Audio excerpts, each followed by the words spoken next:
সকলকে সারাদিনের শুভেচ্ছা জানিয়ে আবার কিছু বলতে এলাম। আমি Asma Khatun, independent anganwadi workers and helpers অ্যাসোসিয়েশনের সাধারণ সম্পাদিকা। আমি রিসেন্টলি একটা ইউটিউবে চ্যানেল পোস্ট করেছি, সেটা হচ্ছে AWH ওয়ার্কার্স হেল্পিং প্ল্যাটফর্ম। এটা হলো এক চ্যানেলের নাম দিয়েছি, কারণ এই কারণে নামটা দিয়েছি যাতে আমাদের AWW এবং AWH এর যে সমস্যা, আমার কাছে প্রতিনিয়তই ফোন আসে 2-3টে করে, তাদের প্রজেক্ট ওয়াইজ বা ব্লক ওয়াইজ বা জিপি ওয়াইজ যে সমস্যা কর্মী দিদিরা পড়ছেন তাদের কর্মজীবনে, তারা ফোন করে। তো ফোনের মাধ্যমেই তাদেরকে যতটুকু পারি সহযোগিতা করি।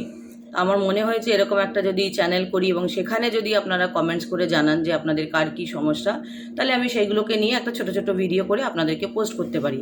কারণ আমরা সমস্যা যদি একজনের হয়, তার মানে সেটা অন্যান্য ক্ষেত্রে কোথাও না কোথাও হচ্ছে, কেউ প্রকাশ করছে, কেউ প্রকাশ করছে না।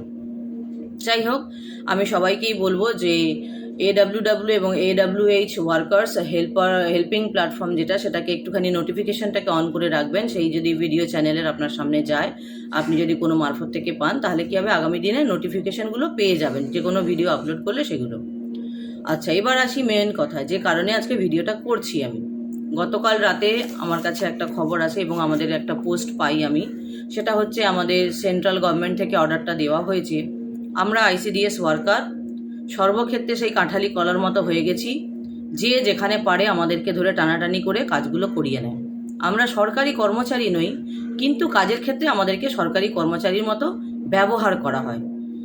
সেই ব্যবহারটা আমরা দৈনন্দিন জীবনে, মানে কি বলবো, ডিউটি সমস্ত দিকে করে আমরা মহিলা সংসার সামলে, ডিউটি সামলে, আবার রিসেন্ট যে কাজগুলো, মানে যত রকমের কাজ আসে আমাদের রাজ্যে, সব জায়গাতেই আমাদেরকে পারলে ওরা ইনক্লুড করে দেয় দিয়ে, কারণ আমরা এতটাই নিম্ন স্তরে কাজ করি এবং যে এলাকাগুলো কাজ করি, আমাদের মতো ভালো কাজ নাকি কেউ করতে পারবে না।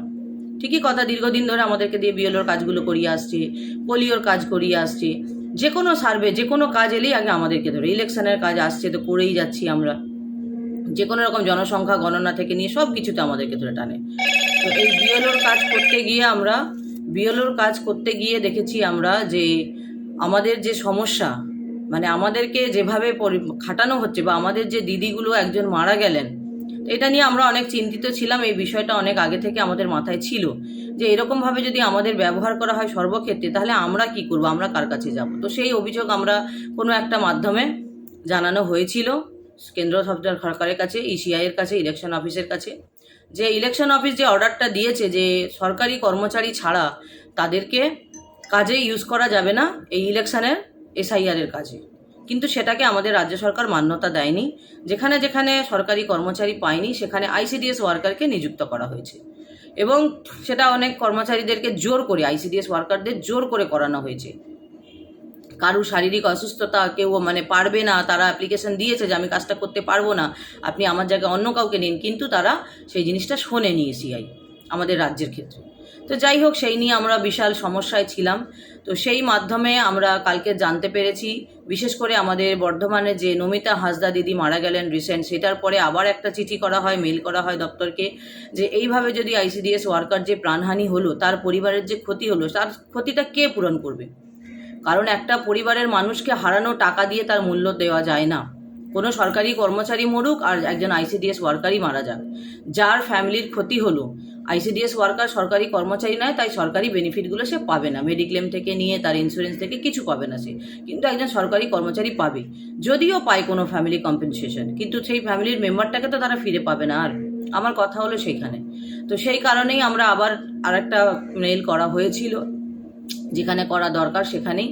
তো তার ক্ষেত্রে গতকাল দেখলাম একটা অর্ডার বেরিয়েছে আমাদের কেন্দ্র থেকে, যে ICDS ওয়ার্কারকে একমাত্র ICDS এর কাজ ছাড়া অন্য কোনো কাজে ব্যবহার করা যাবে না, বা তারা যদি করেও সেটা কিন্তু দণ্ডনীয় অপরাধ বলে বিবেচিত হবে। তাহলে এই যে আমরা একটা আজ অর্ডার আনতে পেরেছি সেন্ট্রাল থেকে আমাদের জন্য, তাহলে এটা আমাদের একটা জয়। তো আমরা এই পদক্ষেপগুলো নিয়েছি, সেই যে মাধ্যমে আমরা এটাকে আদায় করতে পেরেছি, সেই মাধ্যমকে আমরা ধন্যবাদ জানাই। কারণ আমরা সাধারণ কর্মচারী, আমাদের মধ্যে সেই ক্ষমতাটুকু নেই যে আমরা বিশেষ কিছু আদায় করতে পারবো, তবু একটা মাধ্যমে আমরা এটা আদায় করতে পেরেছি, এটা আমাদের একটা জয়। তো সেই কারণেই বলবো আমি সকলকে যে ঐক্যবদ্ধ হয়ে প্রতিবাদ করুন। প্রতিবাদ করলেই কিন্তু আমরা ফল পাবো। আমাদের ফেসবুক পেজে আমরা সেটা আপলোড করেছি সেই বার্তা। তো যারা যারা সেই বার্তা পেয়েছো চারিদিকে কর্মীদের মধ্যে দিয়ে দাও, কারণ কিছু জায়গায় এই 2-3 দিন আগে বিভিন্ন সুপারভাইজাররা কর্মীদেরকে নির্দেশ দিচ্ছিলেন যে এসডিও নাকি অর্ডার করেছে তাদেরকে ফর্ম ফিল আপ করে দিতে হবে বিএলওদের সাথে বাড়ি বাড়ি ঘুরে ঘুরে। তো সেইখান থেকেও আমরা মুক্তি পেয়েছি। এবারে যে সুপারভাইজার এইভাবে বলবে তাকে এই অর্ডারটা দেখিয়ে দেবেন এবং যেখানে কমপ্লেন করার আমাদের সাথে যোগাযোগ করবেন, আমরা তার ব্যবস্থা করব। এবং এই অর্ডার কপিটা প্রত্যেকে নিজেদের প্রজেক্টে শেয়ার করে দেবেন প্রজেক্ট গ্রুপে, যাতে তারাও জানুক যে এবার থেকে আমাদেরকে কোথাও আর এইভাবে ব্যবহার করা যাবে না। তো সকলে ভালো থাকবেন, সুস্থ থাকবেন, ধন্যবাদ।